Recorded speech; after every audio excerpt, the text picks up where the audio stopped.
இயேசு கிறிஸ்துவின் இனிய நாமத்தில் அன்பின் வாழ்த்துக்கள்.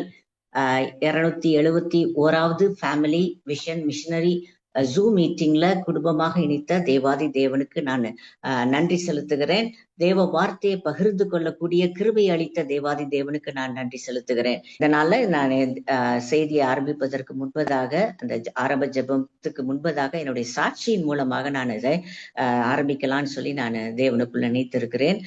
நாங்க ஃபீல்டு விசிட்டுக்கு நாங்க போயிருக்கிறப்ப அங்க நான் பார்த்த ஒரு காரியம் என்ன அப்படின்னு சொல்லி பாத்தீங்கன்னா, நம்ம தேவன் ஒழுக்கத்துக்கும் கிரமத்துக்கும் தேவன். அது போல அங்க இருக்கிற ஆண்டவரை ஏற்றுக்கொண்ட ஜனங்கள் ஒழுக்கத்தின் பிள்ளைகளாகவும் கிரமத்தின் பிள்ளைகளாகவும் சரியாக இருக்கிறத நாங்க பார்த்தோம். ஒரு பெரிய வித்தியாசத்தை பார்த்தோம். ஏற்றுக்கொண்டவர்களுக்கு உண்டான ஒரு மகாபெரிய ஒரு வித்தியாசத்தை அங்க நான் பார்க்க கர்த்தர் எனக்கு கிருபை கொடுத்தார். நான் 2008 சென்னைக்கு வந்துட்டேன். வர்றப்ப நான் மதுரையில இருக்கிறப்ப 2007 வரைக்கும் 8 வரைக்கும் நான் வேலை பார்த்துட்டு தான் இருந்தேன். 8 பின்னாடி தான் நடுவுல நான் சென்னை வந்தேன். வந்ததுக்கு அப்புறம் மத்தியான வேலைகளில நான் என்ன செஞ்சுட்டேன்னா, வேலை இல்லைன்னு உடனே தூங்க ஆரம்பிச்சிட்டேன். அப்ப ஆண்டவர் என்னோட தெளிவா பேசினாரு. நான் உன்னை மத்தியான வேலையில தூங்குறதுக்காகவா நான் ஃபீல்டுக்கு உன்னை கூட்டு போனேன் அப்படின்னு சொல்லி என்னோட பேசினார். அந்த நாளிலிருந்து நான் மத்தியான வேலைகளில நான் தூங்காம அண்ணனுடைய புக்ஸ் படிச்சிருக்கேன், அண்ணனுடைய கேசட்ஸ் அதிகமா கேட்டிருக்கேன். அதோடு கூட மிஷனரி புக்ஸ் அதிகமாய் படிக்க ஆரம்பிச்சேன். குல்ஷான் எஸ்தர், அப்புறம் ரிச்சர்ட் உம்ரான், இந்த மாதிரி யோகியின் மறுபிறப்பு, இந்த மாதிரி நிறைய யாரெல்லாம் இப்படி ஊழியத்திற்கு தங்களை ஒப்பு கொடுத்து அவங்க மிஷனரி ஊழியம் பார்த்தாங்க, சாது சுந்தர் சிங், அவங்களையெல்லாம் நான் படிக்க ஆரம்பிச்சேன். எல்லாத்துக்கும் மேலாக பில்கிரிம்ஸ் ப்ராக்ரஸ், அது பழைய மோட்ச பயணம், அதனுடைய காரியத்தெல்லாம் படிச்சு என்ன நானே அந்த மிஷனரிகளுடைய தாகத்தை, அவங்களுடைய ஏக்கங்களை, கர்த்தருக்கு எதுக்காக அவங்களை அழைச்சாங்கிற உண்மைத்தன்மையை நான் புரிந்து கொண்டு அவங்களுக்காக முழங்காலிலே தாங்கத்த கிருபைகளை கர்த்தர் எனக்கு இந்த நாள் வரைக்கும் கொடுத்திருக்கிறார். அப்படியாக என்னை ஆண்டவர் மனம் மாற செய்தார். அதனால தேவனுக்கு நான் நன்றியோடு அவரை நான் ஸ்தோத்தரிக்கிறேன், துதிக்கிறேன். இந்த காரியத்திற்கு உறுதுணையா இருந்தது, நான் மிகைப்படுத்தி சொல்லல, ஜேம்ஸ் ஊழியம் தான். இதுக்கு நான் போயிட்டு அந்த ஃபீல்டுல நான் பார்க்க போனதுனாலதான், அது எபிஎன் எங்களை எல்லாரையும் கூட்டு போனாங்க. அங்க பார்க்க போனப்பதான் நான் என்னால புரிந்து கொள்ள முடிந்தது. அதனால நான் தேவாதி தேவனுக்கு நான் ஜேம்ஸ் ஊழியத்தை நான் ஸ்தோத்தரித்து நான் ஜெபிக்கிற ஒரு மகளாக நான் இருக்க கர்த்தர் கிருபை தந்தார். நம்ம ஜெபித்து தேவ செய்திக்குள்ளார நம்ம போவோம். இந்த நாள்ல எனக்கு கொடுக்கப்பட்டிருக்கிற செய்தியின் தலைப்பு என்ன அப்படின்னு பாத்தீங்கன்னா, மனம் திரும்புதல், ரிப்பன்டன்ஸ் அப்படின்னு சொல்ல. மத்தேயு 3:2 நம்ம எல்லாருக்கும் தெரிஞ்ச ஒரு காரியம், மனம் திரும்புதல் பரலோக ராஜ்யம் சமீபித்திருக்குன்னு சொல்லி. இது ஒரு பேஸ். இது ஒரு பொதுவான மனம் திரும்புதலை குறிக்குது. ஆனா நாம ரட்சிக்கப்பட்டவங்க, அதிலும் இது ஒரு ஃபேமிலி மிஷனரி கூடுகையா இருக்கு. அதனால நம்மளுடைய மனம் திரும்புதல் எதுல இருக்கு அப்படின்னு சொல்லி பார்த்தோம்னா, எபிரேயர் 6:1 பாருங்க, சித்த கிரியைகளுக்கு நீங்களாகும்படி மனம் திரும்புதல். இந்த மனம் திரும்புதல் தான் நமக்கு வேணும். எபிரேயர் 6:1 பாத்தீங்கன்னா, ஆகையால் கிறிஸ்துவை பற்றி சொல்லிய மூல உபதேச வசனங்களை நாம் விட்டு சித்த கிரிகைகளுக்கு நீங்களாக மனம் திரும்புதல், தேவன் பேரில் வைக்கும் விசுவாசம் அப்படின்னு சொல்லி ஒரு நீண்ட பட்டியல் போய், அஸ்திபாரத்தை மறுபடியும் போடாமல் பூரணராகும்படி கடந்து போவோமாக அப்படின்னு சொல்லி ஒரு மனம் திரும்புதலை நம்ம அங்க பார்க்கிறோம். இது ஒரு மூல உபதேசத்தினுடைய ஒரு பட்டியலா இருக்குது. ஆனா நம்ம என்ன செய்யணும், அதையே திரும்ப திரும்ப போடாம நம்ம என்ன செய்யணும், பூரணராகும்படி நம்ம முன்னேறி செல்ல வேண்டிய ஒரு காலகட்டத்தில் நம்ம இருக்கிறோம். எங்க சர்ச் பக்கத்து எங்க பாஸ்டர் அடிக்கடி சொன்ன ஒரு உண்மை சம்பவத்தை நான் சொல்றேன். ஒரு சகோதரி ரொம்ப அந்த கொலாயடி சண்டைன்னு சொல்லுவோம் இல்லையா, அதுல பயங்கர கை தேர்ந்தவங்க, வாயில வரதெல்லாம் கெட்ட வார்த்தையா தான் வரும். அப்படி சண்டை போட்டு நல்லா இப்படி இடிச்சு விட்டு அந்த குடத்தை எல்லாம் கால்னால எத்தி விட்டு தண்ணி பிடிப்பாங்களாம். அந்த சகோதரி வந்தாலும் எல்லாரும் நடுங்கி ஒதுங்கிடுவாங்களாம். இது உண்மையா நடந்த காரியம். அந்த சகோதரிய தேவன் சந்தித்தார். அவங்க என்ன செஞ்சாங்கன்னா, மனம் மாறினாங்க, ரட்சிப்புக்குள்ளார நடத்தப்பட்டாங்க. ஆனா மனம் மாறின அடுத்த நாளே திரும்ப அவங்க குழாய்க்கு தண்ணிக்கு போயிருக்கிறாங்க. போன உடனே எல்லா சகோதரியும் பயந்துருக்காங்க. ஆனா இவங்க என்ன செஞ்சாங்கன்னு பாத்தீங்கன்னா, அந்த வார்த்தை, கெட்ட வார்த்தைகள் மாத்திரம்தான் மாறி இருக்கு. அது என்னவா மாறி இருக்குன்னா, ஸ்தோத்திரம், அவ்வளவுதான். அதே செயல், அதே காலில் எட்டி உதைச்சு, அதே கோபத்துல இந்த ஸ்தோத்திரம், அந்த கெட்ட வார்த்தைக்கு பதிலா ஸ்தோத்திரம் ஸ்தோத்திரம் ஸ்தோத்திரம் எத்தி உதைச்சு தள்ளி விட்டு திரும்ப போய் தண்ணி பிடிச்சாங்க. சோ அவங்களுக்கு அதுதான் நடந்துச்சு அப்படின்னு சொல்லி சொன்னாங்க. இப்படிப்பட்ட ஒரு மனம் மாறுதல், அதாவது உதட்டளவுல நம்ம சொல்லுகிற ஒரு மனம் மாறுதலை தேவன் விரும்பலை. மனம் மாறுதல் என்பது பாவ வழியை விட்டு அப்படியே ஒரு யூட்டர்ன் போடணும். மெட்டனோயா அப்படின்னு சொல்லி மனம் திரும்புதலுக்கு ஒரு கிரேக்க வார்த்தையின் பெயர் தான் மெட்டனோயா. இது வந்து மாற்றப்பட்ட சிந்தனை அல்லது மாற்றப்பட்ட இருதயம் அப்படின்னு சொல்லி சொல்லப்பட்டிருக்கு. நொறுங்குண்ட ஆவியும் நறுங்குண்ட உள்ளமும் தான் மெட்டனோயாவுக்கு வழிவகுக்குது. அப்படின்னா நொறுங்குண்ட ஆவி அப்படின்னு சொன்னோம்னா ஒரு தோற்கப்பட்ட ஒரு தோற்கடிக்கப்பட்ட அல்லது தோற்றுப்போன ஒரு வாழ்க்கையை அது குறிக்கல. அது தன்னை நம்பாமல், அதாவது என்னை நானே நம்பிக்காம தேவனையே முழுமையா நம்ம என்ன செய்யறோம் சார்ந்திருக்கிற ஒரு இருதயத்தை குறிக்கிறது தான் அந்த நொறுங்குண்ட ஆவி. அதனால பழைய ஏற்பாட்டுல பாத்தீங்கன்னா மனம் திரும்புதல் என்பது 40 முறைகள் வந்து உள்ளது. 40 டைம்ஸ் வந்திருக்கு. பழைய ஏற்பாட்டுல 2 பேருடைய மனம் மாறுதல் மனம் திரும்புதல் நம்ம பார்க்க முடியுது. ஒண்ணு வந்து தேவனுடைய மனம் மாறுதல். மோசே வந்து என்ன சொல்றாருன்னா மனம் திரும்புகிறத வந்து தேவனுடைய மனம் மாறுதலுக்கு கனெக்ட் பண்ணி பேசுறாரு. ஏன்னா கர்த்தர் வந்து செய்ய நினைத்ததை செய்யாம மனம் மாறுகிறவரா இருக்கிறார்னு சொல்லி நம்ம பார்க்கிறோம். இதற்கு காரணம் மனிதனுடைய அந்த பரிந்துரை தன்மை, அதாவது இன்டர்சீடிங் சொல்றோம் இல்லையா, அந்த பரிந்துரை தன்மையும் தன்னுடைய பொல்லாத வழிகளை விட்டு திரும்புகிறதான தன்மையும் தான் என்ன ஆகுதுன்னு சொன்னா கர்த்தரை வந்து மனம் மாற செய்கிறது. இதுதான் நம்மளுக்கு வந்து ஒரு காரியமா இருக்கு. இதுல வந்து ஒரு நல்ல ஒரு எக்ஸாம்பிள், 2 எக்ஸாம்பிள் வந்து நான் வேதத்துல இருந்து நான் உங்களுக்கு சொல்றேன். கர்த்தர் மனம் மாறினதற்கு உண்டான ஒரு காரியம். யாத்திராகமம் 32ஆம் அதிகாரம் 12-14 பாத்தீங்கன்னா மோசே மலையில இருந்து இறங்கி வர தாமதமாகுது. உடனே அதனால ஜனங்கள் என்ன பண்ணிடுறாங்கன்னா ஆரோன் கிட்ட போய் எங்களுக்கு முன்னாடி சொல்றதுக்கு ஒரு தெய்வத்தை உண்டு பண்ணுங்கன்னு சொல்லி பெண் கன்றுக்குட்டியை செய்ய வச்சிடுறாங்க. செய்ய வச்ச உடனே 9-10 வசனங்களை பாத்தீங்கன்னா ஆண்டவர் சொல்றாரு, இவங்க வணங்க கழுத்துள்ள ஜனங்க, இவங்களை நான் என்ன செஞ்சிடறேன், அழித்து போடுறேன், நீ என்னை விட்டு விடு, நான் உன்னை பெரிய ஜாதி ஆக்குறேன்னு சொல்லி பெரியவனாக்குறேன்னு சொல்லி ஆண்டவர் வந்து மோசேக்கு சொல்லுவாரு. ஆனா மோசே வந்து அதை கேட்டுட்டு சந்தோஷமா ஏற்றுக்கொள்ளாமல் 12 சொல்றாரு, மலைகள் கொன்று போடவும் பூமியில இராதபடிக்கு நிர்மூலமாக்கவும் அவர்களுக்கு தீங்கு செய்யும்படிக்கே புறப்பட பண்ணினார் என்று எகிப்தியர் சொல்லுவானேன். நீங்க செய்யற காரியத்தை இப்படி எகிப்தியர் ஏன் தேவையில்லாம சொல்லணும் ஆண்டவரேன்னு சொல்லி அவன் வந்து கெஞ்சி பிரார்த்தித்தான் அப்படின்னு சொல்லி நம்ம பார்க்கிறோம். இந்த கெஞ்சி பிரார்த்தித்து திறப்புல நிக்கிற தன்மையை பார்த்த உடனே வசனம் 14 ஆண்டவர் வந்து தான் செய்ய நினைத்த தீங்கை செய்யாதபடிக்கு பரிதாபம் கொண்டார் அப்படின்னு சொல்லி பார்க்கிறோம். இது ஒரு வகையான தேவனுடைய ஒரு மனம் மாறுதலாக இருக்கிறது. அடுத்து பாத்தீங்கன்னா எரேமியா 18:8-9-10 நீங்க பாத்தீங்கன்னா 8ல விரோதமாய் பேசின ஜாதியார் தங்கள் தீங்கை விட்டு திரும்பினால் நானும் செய்ய நினைத்த தீங்கை செய்யாதபடிக்கு மனம் மாறுவேன். 9-10 வசனங்கள்ல கட்டுவேன் நாட்டுவேன் சொன்ன ஜாதியார் என் பார்வைக்கு பொல்லாப்பை செய்தால் நான் சொன்ன நன்மையை செய்யாதபடிக்கு மனம் மாறுவேன் அப்படின்னு சொல்றார். கர்த்தருடைய இது மனம் மாறுதலை சொல்லுது. நன்மை செய்வதற்காகவும் தேவன் மனம் மாறுகிறவராயிருக்கிறார், தீமை செய்வதற்காகவும் மனம் மாறுகிறவராயிருக்கிறார். இது தேவனுடைய தன்மை, மனம் மாறுகிற ஒரு தன்மை. அடுத்து 2வது என்னன்னு பாத்தீங்கன்னா மனிதர்களுடைய மனம் திரும்புதல். அவங்க என்னன்னா இவங்க தீங்கான காரியங்களை விட்டு மனம் திரும்புகிறவர்களா இருக்கிறாங்க. கடவுள் இல்லை அப்படின்னு சொன்னவங்க, தெய்வம் இல்லை, தேவன் இல்லை, கர்த்தர் இல்லை என்று சொல்ற நிலையிலிருந்து ஒரு நம்பிக்கை, தேவனை ஏற்றுக்கொள்ளுகிற ஒரு தன்மை, அதுதான் மனம் திரும்புதல் அப்படின்னு சொல்லப்பட்டிருக்கு. தேவன் வந்து வெளிப்புற செயல்களை முதன்மையா பார்க்கிற தேவன் அல்ல, மாறாக மனிதனுடைய உள் நிலைமைகளை பார்க்கிறவரா இருக்கார். கிறிஸ்தவம் என்பது மனம் சார்ந்த ஒரு காரியமா இருக்கு. வெறும் தகன பலிகள் அல்லது பலிகள் சடங்குகள் தேவனை வந்து அசைச்சிடவே முடியாது. ஆனா தேவன் அவருடைய இருதயத்தை தொடர்றது எது அப்படின்னு சொல்லி நம்ம பார்த்தோம்னா மனத்தாழ்மை, மன திரும்புதல், அவருக்கு முன்பாக உண்மையா இருக்கிறது தான். இது இருந்துச்சுனாலே தேவன் வந்து அவரை வந்து நம்ம அசைச்சிட முடியும் அப்படின்னு சொல்லப்படுது. தேவன் முதல்ல நம்ம கையில என்ன இருக்குது அப்படின்னு சொல்லி அவர் பார்க்கல, நம்ம இருதயத்துல என்ன இருக்குன்றதான் பார்க்கிறார். ஆராய்ந்து பார்க்கிற தேவனா இருக்கிறார். மன திரும்புதல் இல்லாம உயர்த்தப்பட்டிருக்கிற ஒரு கை அப்படின்னு சொல்லி பாத்தீங்கன்னா அது வெறும் சைகை தான். நம்ம ரோட்ல யாரும் போனாங்கன்னா ஹாய் ஹலோ அப்படின்னு சொல்லி கை காட்டுறோம்ல, அவ்வளவுதான். ஆனா மனம் திருந்திய இருதயம் தேவனுக்கு முன்பாக திறக்கிறப்ப அது எப்படி இருக்குன்னா முழு உடலும் அதுக்கு பின்னாடி போகுதான், அதாவது ஃபாலோ பண்ணி போகுதான். எப்படி அப்படின்னு பாத்தீங்கன்னா நம்ம இருதயம் நொறுங்கு இருக்கிற போது நம்ம வாய் வந்து மனதார தேவனை புகழும். அடுத்து நம்ம கைகள் நேர்மையாக உயர்த்தப்படும். நம்மளுடைய முழங்கால்கள் விருப்பத்தோட முடங்குமா, அது ஆண்டவருக்கு முன்னாடி அப்படியே நீல் டவுன் பண்ணிடுவோம், விருப்பத்தோட முடங்கிறோம். நம்ம வாழ்க்கை வந்து கீழ்ப்படுதலோட சீரமைக்கப்படுகிறதா இருக்கிறது. இதுதான் முழு உடலும் அந்த மனம் திரும்புதின இருதயத்தோடு இணைந்து செல்லுகிற ஒரு காரியமா இருக்குது. அதே போல மனம் திரும்புதலை புறக்கணிக்கிற ஒரு வழிபாடு, ஒரு வர்ஷிப் இருக்கு. மனம் திரும்பாமலே சில பேர் வந்து என்ன செய்வாங்க, வர்ஷிப் பண்ணுவாங்க. அது என்ன, எதை குறிக்குது அப்படின்னு சொன்னா சுயநீதியாக தான் மாறிடுது ஒழிஞ்சு அது வந்து ஆண்டவரை மனம் திரும்பல, அதை ஆராதிக்கிற ஒரு நிலைமைக்கு அது ஆண்டவர் எடுத்து செல்லல. அது சுயநீதியாக மாறுது.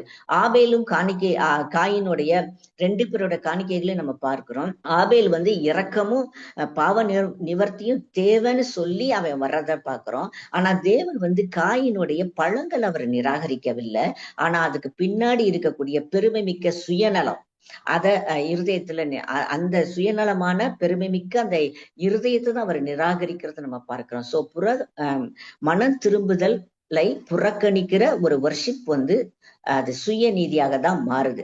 அப்ப மனம் திரும்புதல் இப்ப சொல்லிக்கிட்டே இருக்கோமே, அந்த மனம் திரும்புதல்லாம் என்ன, அதாவது நோக்கம் என்ன, எதுக்காக இந்த மனம் திரும்புதல் நமக்கு, அதனுடைய டைப்ஸ் எத்தனை, அதாவது எதுக்கு என்னென்ன இருக்கு, அதனுடைய எதிர்பார்ப்பு என்ன, மனம் திரும்பலைன்னா என்ன அப்படிங்கிற ஒரு காரியத்தை லேசா பார்த்துட்டு நம்ம போயிடலாம்.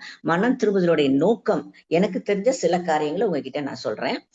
2 பேதுரு 3:9 ஒருவரும் கெட்டு போகாமல் எல்லாரும் மனம் திரும்ப வேண்டும் என்று விரும்பி, அதாவது ஒருத்தரும் கெட்டு போயிடக்கூடாது. நோக்கம், மனம் திரும்புதலுடைய நோக்கமே என்னன்னா யாரும் கெட்டு போயிடக்கூடாது, எல்லாரும் அதுக்கு மனம் திரும்பிடணும். 2வது பாத்தீங்கன்னா மத்தேயு 9:12-13, மார்க் 2:17, லூக்கா 5:32 இந்த வசனங்களில பாத்தீங்கன்னா பாவிகளையே மனம் திரும்புறதுக்கு அழைக்க வந்தேன்னு சொல்றாரு. பாவிகள் மனம் திரும்பிடணும், இதுக்குதான் நோக்கம். பாவி மனம் திரும்புறதுதான் நோக்கம்.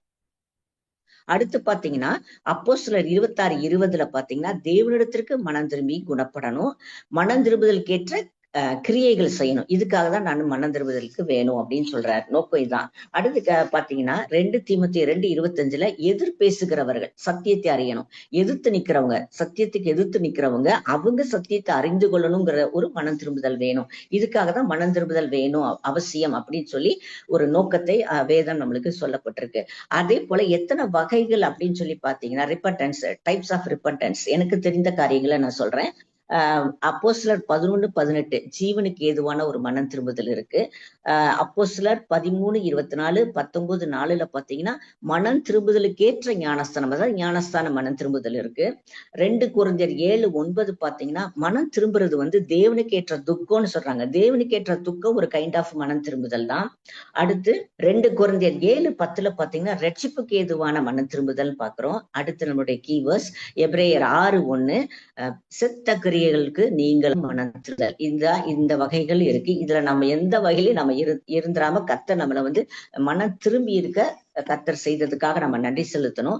இதனுடைய எதிர்பார்ப்பு என்ன, ஏன் இந்த மனம் திரும்புதல் அப்படின்னு சொல்லி பாத்தீங்கன்னா மத்தேயு 3:8, லூக்கா 3:8 நீங்க பாத்தீங்கன்னா மனம் திரும்புதலுக்கு ஏற்ற கனிகளை கொடுக்கும்படியாக தான் இந்த கனி நம்ம கொடுக்கணும். மனம் திரும்புதலுக்கு ஏற்ற கனியை கொடுக்கணுங்கிறதா நம்மளுக்கு உடைய எதிர்பார்ப்பா நம்மளுக்கு இருக்கு.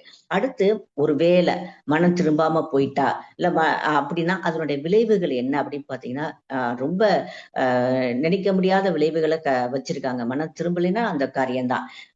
எபிரேயர் முதல் பாத்தீங்கன்னா எபிரேயர் 12:16-17 பாத்தீங்கன்னா ஏசாவை பத்தி சொல்லப்பட்டிருக்கு. அவன் சீர்கட்டவன், ஆசீர்வாதத்தை சுதந்திரிக்க ஆகாதவனும், கண்ணீர் விட்டு கவலையோடு தேடி மனமாறுதலை காணாமற் போனான் அப்படின்னு சொல்லி பட்டிருக்கு. அதனால நம்ம ஒருவேளை மனம் திரும்பலை அப்படின்னு சொல்லிட்டோம்னா சீர்கட்ட ஒரு நிலைமைக்கு போயிருவோம். அப்புறம் ஆசீர்வாதத்தை சுதந்திரிக்கிறதுக்கு ஆகாதவனாவே போயிருவோம் நம்ம. அது மாத்திரம் இல்ல, கண்ணீரோடு கவலையோடும் ஆண்டவர்கிட்ட வருந்தி கேட்டா கூட அந்த மனம் திரும்புதல நம்ம பார்க்கவே முடியாது, காணாது போயிருவோம். இப்படிப்பட்ட ஒரு விளைவு நம்ம வாழ்க்கையில வந்துடக்கூடாது. அதனால நம்ம மனம் திரும்ப வேண்டும். அடுத்து பாத்தீங்கன்னா எபிரேயர் 6:6 என்ன பண்ணிருக்காரு, 4 பார்ப்போம். 4-6 பாத்தீங்கன்னா ஏனெனில் ஒரு தரம் பிரகாசிப்பிக்கப்பட்டும் பரம ஈவை ருசி பார்த்தும் பரிசுத்த ஆவியை பெற்றும் தேவனுடைய நல்வார்த்தையையும் இனிவரும் உலகத்தின் பலன்களையும் ருசி பார்த்தும் இத்தனையும் செஞ்சுட்டாங்க. எல்லா பரம ஈவ ருசி பார்த்துட்டாங்க, பரிசுத்தாவியெல்லாம் வாங்கி பெற்றுட்டாங்க, நல்வார்த்தை இனிவரும் பலனையும் அவங்க ருசி பார்த்திருக்காங்க. இவ்வளவு செஞ்சு 6வது வசனத்துல மறுதலித்து போனவர்கள் தேவனுடைய குமாரனை தாங்களே மறுபடியும் சிலுவையில் அறந்து அவமானப்படுத்துகிறபடியால் மனம் திரும்புவதற்கு ஏதுவாக அவர்களை மறுபடியும் புதுப்பிக்க கூடாத காரியம் ஆயிடுச்சு. அவங்கள நம்ம என்ன செய்யறது, அவங்கள வந்து மனம் திரும்புறதுக்கு அவங்கள வந்து ரெனியூ பண்ணவே முடியாது. அந்த அளவுக்கு ஒரு கூடாத காரியம்னு சொல்லி வேதம் தெளிவா சொல்லுது. அதனால நம்ம இந்த நிலைமைக்கு போயிராதபடிக்கு இருக்கணும்.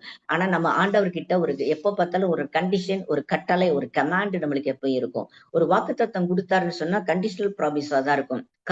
கர்த்தரை தேடுகிறவர்களுக்கு ஒரு நன்மையும் குறைவுபடாது அப்படின்னு ஒரு வாக்குத்தத்தம் கொடுக்குறாருன்னா, நன்மையும் குறைவுபடாது அப்படிங்கிறது நம்மளுக்கு வாக்குத்தத்தம். கண்டிஷன் என்ன? கர்த்தரை தேடுகிறவர்களுக்கு. கர்த்தரை தேடினால்தான் நம்ம என்ன செய்ய முடியும்? ஒரு நன்மையும் குறைவில்லாமல் வாழ முடியும். இப்படிப்பட்ட ஒரு கண்டிஷனல் ப்ராமிஸ் தான் நம்மளுக்கு என்னைக்குமே கர்த்தர் நம்மளுக்கு வச்சிருக்கிறாரு.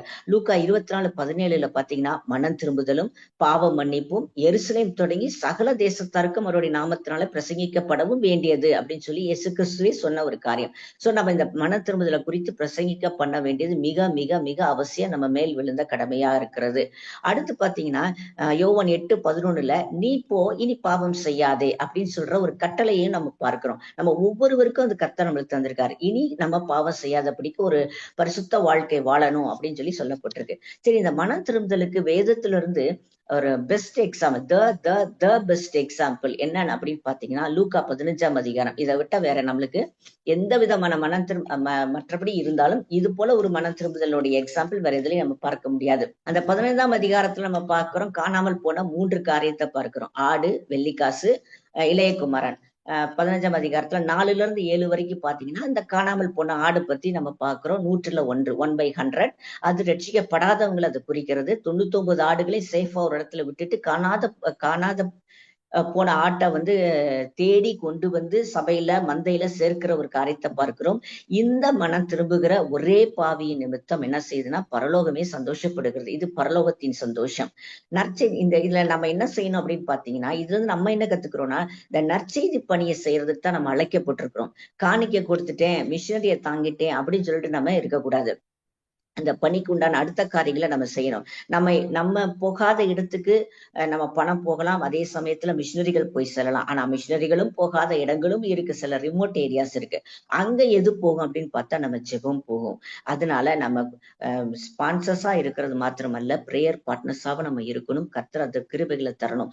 ஒண்ணு மாத்திரம் நிச்சயமா நம்ம செய்யணும், எல்லா மூலை முடுக்குகளையும் என்னோட ஜெபம் போகும் அப்படிங்கிற நம்பிக்கையே இருக்கணும். அதே மாத்திரத்துல நம்ம தெருவுக்கு, நம்ம ஏரியாவுக்கு நாம தான், என் தெருவுக்கு என் ஏரியாவுக்கு நான் தான் மிஷினரி அப்படிங்கிற ஒரு மனநிலைமை நம்ம எல்லாருக்கும் வந்தால்தான், அப்பதான் நம்ம மெய்ப்பன ஆட்டை போடு தேடி கொண்டு வந்து அந்த மந்தையில சேர்க்கறதுக்கு உண்டான காரியத்தை நம்ம செய்ய முடியும். அடுத்து 2வது பாத்தீங்கன்னா, லாஸ்ட் காயின், அதாவது அந்த வெள்ளி காசு, காணா போன வெள்ளி காசு. அது என்னன்னு பாத்தீங்கன்னா, ஒரு பெண், சபை மணவாட்டி, அதைத்தான் குறிக்குது. இது வந்து 10-1 1/10. இதுல வந்து வெள்ளிக்காசு காணா போகுது, ஒரு வெள்ளிக்காசு காணா போகுது. இது வந்து சபைக்கு வந்த பின்னாடி காணா போகிற ஒரு காரியம். அவங்க வந்து யூத வழக்கப்படி பாத்தீங்கன்னா, யூத பெண்களுக்கு திருமணம் நிச்சயிக்கப்பட்டுருச்சுன்னு சொன்னா மணவாளன் வந்து அந்த 10 வெள்ளிக்காசை கொடுத்துட்டு போவாங்க. அதை திருமண நாள்ல மணவாளன் வர்ற வரைக்கும் அந்த 10 வெள்ளிக்காசையும் பத்திரப்படுத்தி வச்சிருக்கணும். அந்த இதுல ஒண்ணு தொலைஞ்சு போச்சுன்னு சொன்னா அவங்க பரிசுத்தத்தை வந்து இதா எடை போட்டுருவாங்க. அதனால இது ஃபுல்லா பரிசுத்தத்தை குறிக்குது. அதனால இவங்க என்னன்னா, ஒருத்தவங்க அது 100ல ஒரு ஆடு காணா போச்சு, அது எங்கேயோ இருந்த ஆடு எங்கேயோ காணா போச்சு, அதை கண்டுபிடிச்சு கொண்டு வந்துட்டாங்க. ஆனா இது வந்து ஆலயத்துக்குள்ளாரே வந்த பின்னாடி தொலைந்து போன ஒரு வெள்ளிக்காசு.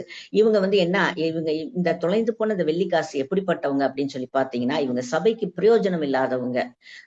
பிரயோஜனம் இல்லை அப்படின்னு சொன்னா என்ன அர்த்தம்? ஊழியம் செய்யாதவர்கள். ஆனா இந்த 9 வெள்ளிக்காசுன்னு சொல்றாங்களே, இந்த 9 பேர் இருக்காங்க இல்லையா, அவங்க வந்து எப்படிப்பட்டவங்க அப்படின்னு சொன்னா, விசுவாசிகளாதான் வந்தாங்க. ஆனா சீஷர்களாய் மாறி தேவனுக்கு அடுத்த காரியத்தை, தேவனுடைய சித்தத்தை உணர்ந்து செய்கிறவர்களாய் மாறிடுவாங்க. அவங்கதான் சீஷர்களா இருப்பாங்க. ஆனா இவங்க வந்து விசுவாசியாவே இருப்பாங்க. அதனால இவங்க என்ன செய்யணும் அப்படின்னு சொன்னா, தன்னுடைய நிலைமைய அறிந்து கொள்ளணும். எங்க நான் விட்டுட்டேன், எங்க நான் விழுந்துட்டேன்னு சொல்லி அவங்களே என்ன செய்யணும்? விளக்கை கொளுத்தி, அதாவது வேத வசனத்தினுடைய வெளிச்சத்தை அவங்க எங்க காணா போனாங்கன்னு சொல்லி தன்னை தேடியே வீட்டை பெருக்கி தன்னை பரிசுத்தம் செய்யும் போதுதான் அவங்களே கண்டடைஞ்சுக்க முடியும். ஊழியம் என்ன தேடி வரும் அப்படின்னு சொல்லி சோம்பேறித்தனமா இருக்கக்கூடாது. அதான் இங்க நான் சொல்லப்படுகிற ஒரு காரியம். சோம்பேறியா இருக்காம சீஷத்துவ பணிய அர்ப்பணிப்போடு செய்யும் போது, விசுவாசிகள் தேவ ராஜ்யத்தினுடைய கட்டுமான பணியில தன்னை இணைத்துக் கொள்ளும் போது ஒரு இந்த மனம் திரும்புதல், இது இப்ப இணைக்கிறப்போ ஒரு மன திரும்புதல் வருது இல்லையா? அந்த மன திரும்புதல் வந்து எங்க சந்தோஷமா இருக்குன்னா, தூதருக்கு முன்பாக சந்தோஷமா இருக்கு அப்படின்னு சொல்லப்பட்டிருக்கு. ஏன் தூதருக்கு முன்னாக அப்படின்னு சொன்னா, தூதர்கள் தான் கல்யாண விருந்த கல்யாண வீட்டுக்கு உண்டான காரியங்கள அவங்க ஏற்பாடு பண்ணுவாங்க. அப்ப அதனால அவங்க சந்தோஷம் அடையறாங்க. மணவாட்டி ரெடியாறாங்க. மணவாளனுக்கு மணவாட்டி ரெடி ஆகுதுன்னு சொல்லி தூதர்களுக்கு முன்பாக ஒரு சந்தோஷத்தை அங்க குடுக்குறாங்க. அடுத்து பாத்தீங்கன்னா, 3வது பாத்தீங்கன்னா, லாஸ்ட் சன் இளைய குமாரன் அப்படின்னு நம்ம சொல்றோம். இது வந்து தேவ ராஜ்யத்தை விட்டு, அதாவது அப்பா பிள்ளை அப்படிங்கிற உறவை விட்டு தூரம் போன ஒரு மகனை குறிக்குது. காணாமல் போனது முதல்ல வந்து 100ல் 1 1/100, 2வது 10ல் 1 1/10.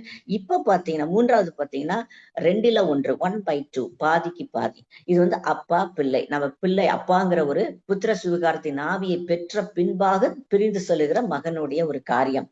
தகப்பன் வீட்டுல அதாவது பன்றியின் தவிடு கூட கிடைக்காத ஒரு சூழ்நிலைமை வந்ததுக்கு அப்புறம் தான் அந்த மகனுக்கு வந்து அப்பா வீட்டுல இருக்கக்கூடிய ஆசீர்வாதத்தை அவன் புரிந்து கொள்ள முடிந்தது. வசனம் 17ல தான் அவன் என்ன செய்யறான்னா, புத்தி தெளியுதுன்னு சொல்லப்பட்டிருக்கு. புத்தி தெளிஞ்சதுக்கு அப்புறம் தான் அப்பா வீட்டை தேடி அவன் நாடி ஓடி வர்றதை பார்க்கிறோம். இவன் ஓடி வர்றதை பார்த்து தகப்பன் மேல இருந்து பார்த்து கொண்டிருந்தவர் இறங்கி ஓடி வந்து ஆற தழுவி, நம்மளுக்கு தான் தெரியும் அவ்வளவு ஒரு சந்தோஷம். அப்பா வீடே அங்க சந்தோஷமா இருந்துச்சு. அந்த மகனுக்கு கன மரியாதையெல்லாம் தந்து அப்பா வீடு முழுவதும் சந்தோஷப்பட்டுச்சு. அதனால நம்ம திரும்ப வந்துட்டதுனால அங்க ஒரு சந்தோஷம். ஆனா இது மூத்த குமாரன் வந்து என்ன செய்யறான்னா, வெளியே வந்துட்டு இந்த சந்தோஷத்தினுடைய காரியத்தை கேட்ட உடனே அவன் உள்ள போக மனதில்லாமல் கோபம் கொண்டவனா நிக்கிறான். இது அறிந்த தகப்பன் திரும்ப ஓடி வந்து அவனையும் விட்டுறாம, அப்பா என்னோடதெல்லாம் உன்னோடதுதான், இனி என் பிள்ளைதான் அப்படின்னு சொல்லி அவனை அனுசரணையாக்கி அவனையும் சமாதானப்படுத்தி வீட்டுக்குள்ளார கொண்டு வருகிற நல்ல தகப்பன் நம்மளுக்கு உண்டு. அதனால ஒருவேளை நம்ம சபையில இருந்துட்டு கோபப்பட்டாலும் சரி, வெளியே தூரம் போயிட்டு கோபப்பட்டு வந்தாலும் ஆண்டவர் நம்மளை ஏற்றுக்கொள்ளுகிற தகப்பனா இருக்கிறார். அதனால அந்த குவாலிட்டி நம்ம தேவனுக்கு மாத்திரமா தான் இருக்கு. ஆமென், அல்லேலூயா. முதல்ல நம்ம பாக்குறோம், ஆட்ட தேடி போறாரு, கிடைக்குது, அது பரலோகத்தினுடைய சந்தோஷம். 2வது சபைதான், அவங்களே எங்க தொலைந்தோன்னு சொல்லி தங்களே தேடி கண்டுபிடிச்சுக்கிறாங்க. இது தூதருக்கு முன்பான ஒரு சந்தோஷம். 3வது பாத்தீங்க, அப்பா பிள்ளை என்கிற உறவை பிரிந்து சென்றாலும் மகன் வருவார் என்று காத்திருக்கிற ஒரு தகப்பன். தகப்பன் தேடி போல ஆனா மகனே அப்பாவை தேடி வருகிற ஒரு அனுபவத்தை நம்ம இங்க பார்க்கிறோம். இது அப்பா வீடு முழுவதும் சந்தோஷம். இந்த 3லும் தேவன் வந்து ஒரு பாசிட்டிவ் நோட்டோட தான் முடிகிறாரு. 3லையும் முடிவுல ஒரு சந்தோஷத்தை தான் பார்க்கிறோம். நம்ம தேவன் நன்மைகளை தருகிற தேவன், நன்மைகளை மாத்திரம் தருகிற தேவனா இருக்கிறார். இளையகுமாரன் தவறு செய்தாலும் அப்பா வீட்டை நினைச்சு பாக்குறான். அதெல்லாம் புத்தி தெளிஞ்சிருது. தகப்பன் வீட்டை தேடி ஓடி வர்றான். அவன் வந்து என்ன செஞ்சான், மரித்தான், ஆனாலும் திரும்ப பிழைத்து கொண்டான், உயிர்த்தான். காணாமல் போனான், திரும்பவும் காணப்பட்டான். 3 இடத்துலயும் திரும்பி வந்த ஒரு சந்தோஷத்தை நம்ம பார்க்க முடியுது. ஆனா மனம் திரும்ப முடியாத செத்த கிரியைகள் உண்டு. அந்த செத்த கிரியைகளை நீங்களாக மனம் திரும்பல் தான் நமக்கு மிகவும் அவசியமா இருக்கு. அதுக்குண்டான காரியத்தை தான் நம்ம பார்க்க வேண்டும். செத்த கிரியைகளார நம்ம என்ன செய்யணும், செத்த கிரியைகளுக்கு நீங்களாகிறதான ஒரு மன திரும்புதல் கர்த்தர் நம்மளுக்கு தர வேண்டும். எபிரேயர் 6:1 இந்த மன திரும்புதல் ஒரு அஸ்திபாரம் தான், ஒரு ஃபவுண்டேஷன் தான், ஃபவுண்டேஷனா தான் இருக்குது. ஏன்னா பூரணராகும்படி இதை நம்ம செய்துதான் ஆகணும். ஏன்னா புதிதா கிறிஸ்தவர்களை கொண்டவங்க சொல்லுகிற மனம் திரும்புதல், சொல்லுகிறவர்களுக்கு மனம் திரும்புதல் அல்ல இது. கிறிஸ்தவர்கள் தான், தேறினவர்கள் தான், ஒரு தரம் பிரகாசிக்கப்பட்டும் பரமையிவ ருசி பார்த்தும் பரிசுத்தாவியை பெற்று கொண்டவர்களுக்கு சொல்லப்படுகிற மனம் திரும்புதலா தான் இருக்குது இது. 2 கொரிந்தியர் 12:21 பாத்தீங்கன்னா, மறுபடியும் நான் வருகிற போது அநேகர் தாங்கள் நடப்பித்த அசுத்தத்தையும் வேசித்தனத்தையும் காம விகாரத்தை விட்டு மனம் திரும்பாமல் இருக்கிறதை குறித்து நான் துக்கப்பட வேண்டியதா இருக்குமோ என்று பயந்திருக்கிறேன் அப்படின்னு சொல்லி பவுல் கொரிந்து சபையை பார்த்து சொல்றதை நம்ம பார்க்கிறோம். இதே நிலைமைதான் இன்னைக்கு பல சபைகளில இருக்குது. உண்மையான ஊழியர்களுடைய மனநிலைமையும் இப்படிதான் இருக்கு. பவுலை போலதான் இருக்கு. விசுவாசிகளை குறித்த ஒரு பயம் இருக்கத்தான் செய்யுது. அதனால எபிரேயர் 6:6 மறுதலித்து போனவங்க மறுபடியும் புதுப்பிக்கிறது கூடாத காரியமா இருக்கு. அவங்க மறுதலித்து போயிட்டாங்க, அவங்க திரும்ப வந்து சேருவது கூடாத காரியமா இருக்கு. அதனால இந்த மாதிரி மன திரும்பாத நபர்களின் ஒரு பாவமானது செத்த கிரியைகள். அவங்க ஏற்கனவே அவங்க ஆவியில மரித்தவர்கள் தான், நித்திய மரணத்தை அடைந்தவர்கள் தான். அதனால இந்த கிரியைகளை விட்டுதான் இன்னைக்கு நம்ம மனம் திரும்பணும்னு சொல்லி நம்ம தேவனிடத்தில் கேட்க வந்திருக்கிறோம். ரோமர் 1:28-32 வரைக்கும் நீங்க பாத்தீங்கன்னா, தேவனை அறியும் அறிவை பற்றி கொண்டிருக்க அவர்களுக்கு மனதில்லாது இருந்தபடியால், அவங்களுக்கு மனசு மனசே இல்ல. தேவனை அறிந்ததுக்கு அப்புறம் அறியும் அறிவை அதை பற்றி கொண்டு இருக்கிறதுக்கு அவங்களுக்கு மனதில் தகாதவைகளை செய்யும்படி தேவன் அவர்களை கேடான சிந்தைக்கு ஒப்பு கொடுத்தார். அப்படி ஒரு மனதில்லாது இருந்துட்டோம்னா கேடான சிந்தனைக்கு தேவனே ஒப்பு கொடுக்கறத நம்ம பார்க்கிறோங்க. அதுல ஒரு நீண்ட லிஸ்ட் இருக்கு. 23 காரியங்கள் அங்க சொல்லப்பட்டிருக்கு. வசனம் 32ல பாத்தீங்கன்னா, இப்படிப்பட்டவைகளை செய்கிறவர்கள் மரணத்துக்கு பாத்திரராய் இருக்கிறார்கள் என்று தேவன் தீர்மானித்த நீதியான தீர்ப்பை அவர்கள் அறிந்திருந்தும், அவங்களுடைய தீர்ப்பு என்ன, தேவன் என்ன செய்வாரு அப்படிங்கறத அறிந்திருந்தும் அவங்க என்ன செய்யறாங்கன்னா, அவைகளை தாங்களே செய்கிறதும் அல்லாமல் அவைகளை மற்றவர்களிடத்தில் பிரியம் கொள்கிறவர்களா இருக்கிறார்கள் அப்படின்னு சொல்லி பார்க்கிறோம். அவங்க செய்யறது மாத்திரம் இல்லாம செய்யறவங்க கிட்ட பிரியமா இருக்கிறாங்க. இந்த 23 காரியங்கள் செய்யறவங்க மரணத்துக்கு பாத்திரர் என்று தேவனின் நீதியான தீர்ப்பு இருக்கு. அதனால மரணத்துக்கு நேராக அழைத்து செல்லுகிறதான இந்த சித்த கிரியைகளை செய்து மரணமடையாதபடிக்கு மனம் திரும்ப நாம ஜாக்கிரதையா இருக்க நாம அர்ப்பணிப்போம். ஒருவேளை இந்த லிஸ்ட்ல நம்ம இருந்தோம்னா நம்ம அர்ப்பணிப்போம். இல்லை என்றால் மற்றவர்களுக்காக நம்ம ஜெபிக்கிறதுக்கு நம்மளுக்கு மனமாறுதல் வேண்டும். ஜெபிக்கிற அவங்களுக்காக அது ஒரு காரியமா இருக்கு. தாங்கள் செய்வது மட்டும் இல்லாமல் செய்பவர்களிடத்துல பிரியப்படுறாங்கன்னு சொல்றோம். இந்த இழிவான நிலை தேவன் கேட்டிற்கு ஒப்பு கொடுத்த மரண வழி செத்த கிரிகளை விட்டு விலக தேவன் அவங்களுக்கு அருள் செய்யணும். ஏன்னா அவங்க தேவன் அறிந்திருக்கிறோன்னு சொல்றாங்க, அறிக்கை பண்றாங்க. ஆனா கிரியினால அவரை என்ன செய்யறாங்க, மறுதலிக்கிறவர்களா இருக்கிறாங்க. எபிரேயர் 5:12 பாத்தீங்கன்னா, காலத்தை பார்த்தா போதகரா இருக்க வேண்டிய உங்களுக்கு மூல உபதேசங்களை மறுபடியும் உபதேசிக்க வேண்டியதா இருக்கிறது. பலமான ஆகாரத்தை அல்ல பாலை உண்ணத்தக்கவர்களானீர்களேன்னு சொல்றதை நம்ம பார்க்கிறோம்.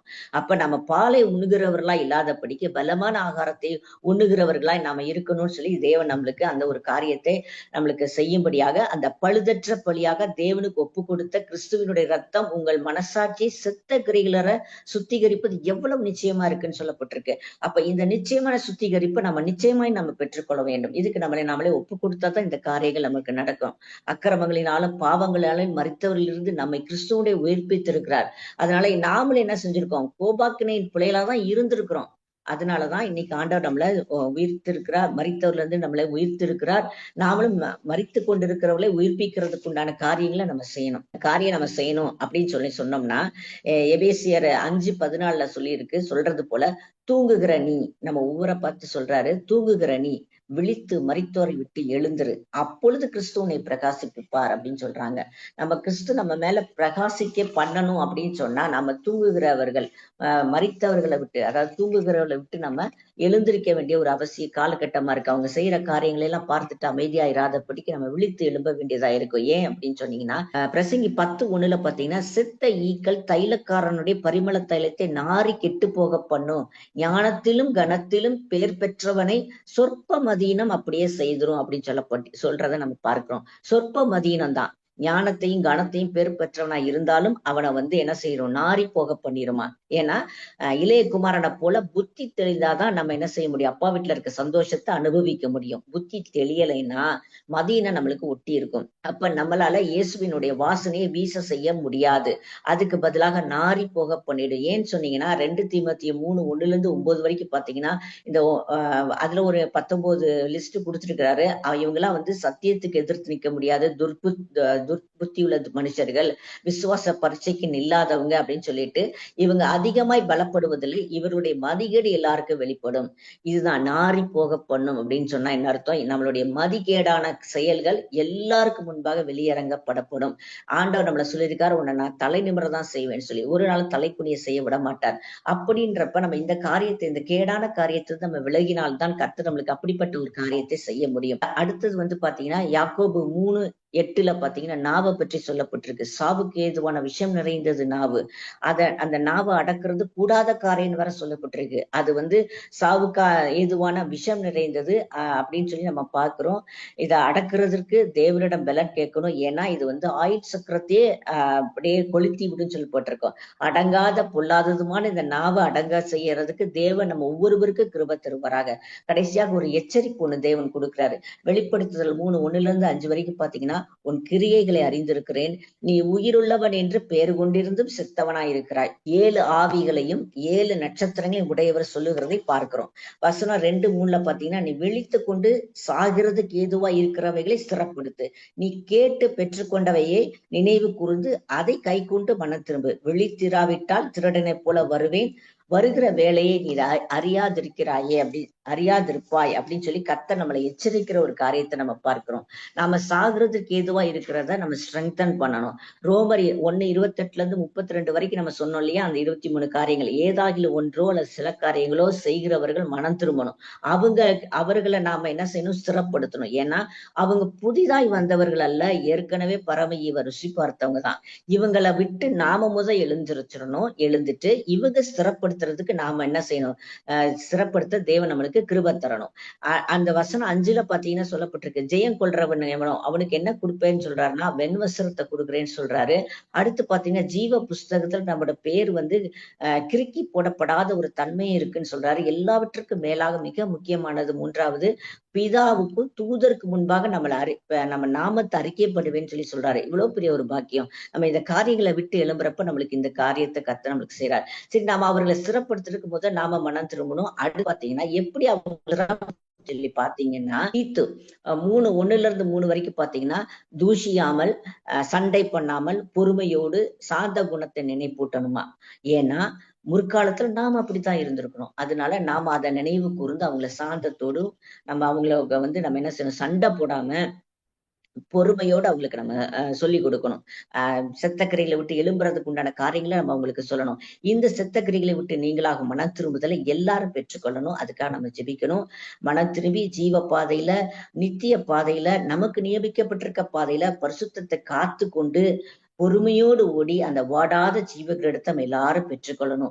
அதுக்காக நம்ம சீர்படுத்தும்படியாக தேவன் நம்மளுக்கு கிருபை தருவாராக. யோவான் 8:11 போல, நீ போ, இனி பாவம் செய்யாதே அப்படின்னு சொல்லி நம்மளுக்கு ஒரு சான்ஸ் கொடுத்திருக்கிறார். அந்த சான்ஸை நம்ம என்ன செஞ்சிடணும்? கெடுத்துறாதபடிக்கு மனம் திரும்பி நம்ம நிறைவான நன்மையான ஆசீர்வாதங்களை பெற்றுக்கொண்டு நம்ம வாழணும். நம்ம கடைசி என்ன செய்யறோம் அப்படின்னு சொன்னா, மனம் திரும்பாமல் எந்த ஒரு காரியம் செய்தாலும் வேதம் அதை செத்ததாக தான் பார்க்குது. மனம் திரும்பாம நம்ம என்ன பெரிய காரியம் செய்தாலும் வேதம் அதை செத்ததாக தான் பார்க்குது. மனம் திரும்புவோம், செத்த கிரியைகளை விட்டு விடுவோம், தேவனை பிரியப்படுத்தி சுகமாய் வாழுவோம். தேவன் நம்மளை ஆசீர்வதிப்பாராக. நம்ம